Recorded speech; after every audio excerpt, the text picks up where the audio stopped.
Hello friends, welcome back to our channel. இந்த பதிவில் நம்ம என்ன பார்க்க போகிறோம்னா, டிஎன்பிஎஸ்சியில் குரூப் 4க்கான ரெஜிஸ்ட்ரேஷன் நம்பர் மறந்துச்சுன்னா அதை எப்படி எடுக்கலாம், அதுக்கப்புறம் ரிசல்ட் எப்படி செக் பண்ணலாம் அப்படின்றத பற்றி அந்த வீடியோவில் பார்க்க போகிறோம். இதுக்கு வந்து மொபைலில் ஏதாச்சும் ஒரு ப்ரௌசர் ஓப்பன் பண்ணி இல்லை கூகுள் சர்ச்சில் போய்ட்டு டிஎன்பிஎஸ்சி அப்படின்னு டைப் பண்ணுங்கள். டைப் பண்ண உடனே உங்களுக்கு இந்த மாதிரி தான் வரும். இதில் வந்து பார்த்தீங்கன்னா ஃபஸ்ட்டு இந்த வெப்சைட் இருக்குது பாருங்கள், டிஎன்பிஎஸ்சின்னு. அந்த லிங்கை ஜஸ்ட்டு நீங்கள் வந்து கிளிக் பண்ணுங்கள்.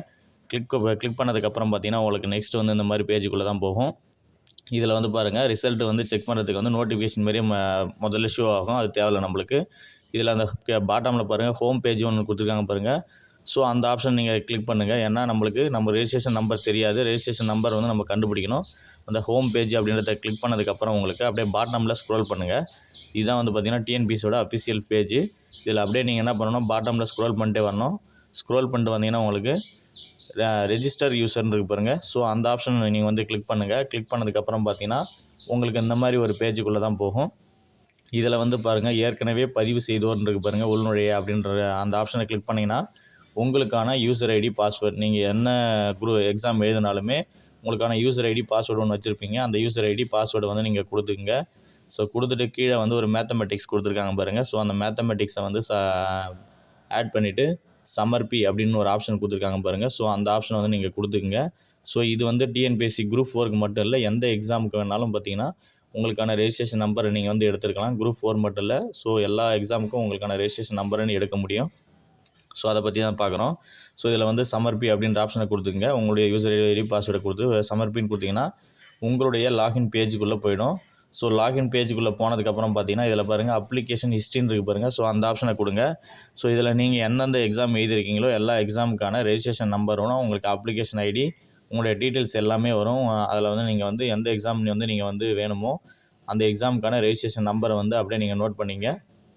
ஸோ 2022, 2023, 2024, 2025 அப்படின்றத வந்து நீங்கள் நோட் பண்ணிங்க. நோட் பண்ணதுக்கப்புறம் பார்த்தீங்கன்னா அகைன் வந்து நீங்கள் இந்த பேஜுக்குள்ளே வந்துடுங்க, நம்ம வந்து ரிசல்ட் பார்க்கறதுக்கு.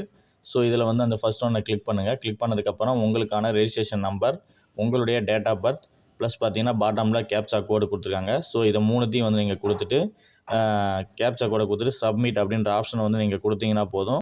ஸோ சப்மிட் அப்படின்ற ஆப்ஷனை கொடுத்தீங்கன்னா போதும், உங்களுக்கான ரிசல்ட் வந்து ஷோ ஆகும். ஸோ உங்களுக்கான ரெஜிஸ்ட்ரேஷன் நம்பர், நீங்கள் மார்க்ஸ் வந்து ஏல எவ்வளோ மார்க் எடுத்திருக்கீங்க, பார்ட் பியில் எவ்வளோ மார்க், ரெண்டுத்தையும் சேர்த்து எவ்வளோ மார்க் எடுத்திருக்கீங்க, உங்களுடைய கம்யூனிட்டி, உங்களுடைய ஜெண்டர் எல்லாமே கொடுத்துருப்பாங்க. அப்படியே நீங்கள் வந்து செக் பண்ணிவிட்டு உங்களுக்கான பாட்டமில் ஸ்க்ரோல் பண்ணுங்கள். ஸோ இதில் வந்து பார்த்தீங்கன்னா உங்களுக்கான ரிசல்ட் வந்து இந்த மாதிரி தான் வந்து பப்ளிஷ் ஆகும். பாட்டமில் ஸ்க்ரோல் பண்ணிங்கன்னா எந்த போஸ்ட்டுக்கு எவ்வளோ ரேங்க், ஓவரால் ரேங்க் எவ்வளோ, கம்யூனிவல் ரேங்க் எவ்வளோ அப்படின்ற டீட்டெயில்ஸ் வந்து கொடுத்துருப்பாங்க. ஸோ நீங்கள் எந்தெந்த போஸ்ட்டுக்கெலாம் என்னென்ன ரேங்க்கில் இருக்கீங்க அப்படின்றத வந்து நீங்கள் செக் பண்ணி தெரிஞ்சுக்கலாம். 1 by 1 நீங்கள் வந்து பாட்டமில் ஸ்க்ரோல் பண்ணுங்கள்.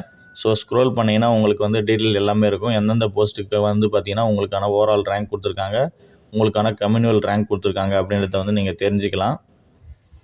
ஸோ இந்த மாதிரி பாட்டமில் ஸ்க்ரோல் பண்ணிட்டு வந்தீங்கன்னா உங்களுக்கான டீட்டெயில்ஸ் எல்லாமே இருக்கும். அது வந்து ஃபாரஸ்ட் கார்டு அந்த மாதிரி வந்து உங்களுக்கான ரிசல்ட்டில் வந்து எந்தெந்த இதுக்கு வந்து ரேங்க் கொடுத்துருக்காங்க அப்படின்றத நீங்கள் செக் பண்ணிங்க. ஸோ இந்த மாதிரி தான் பார்த்தீங்கன்னா உங்களுக்கான செலெக்ஷன். அதுக்கடுத்து பார்த்தீங்கன்னா நெக்ஸ்ட்டு பார்த்தீங்கன்னா செலெக்ஷன் லிஸ்ட் வந்து வெளியிடுவாங்க.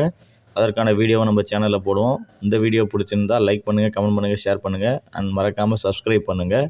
இதுபோல் அடுத்த ஒரு நல்ல பதிவில் சந்திப்போம். நன்றி, வணக்கம்.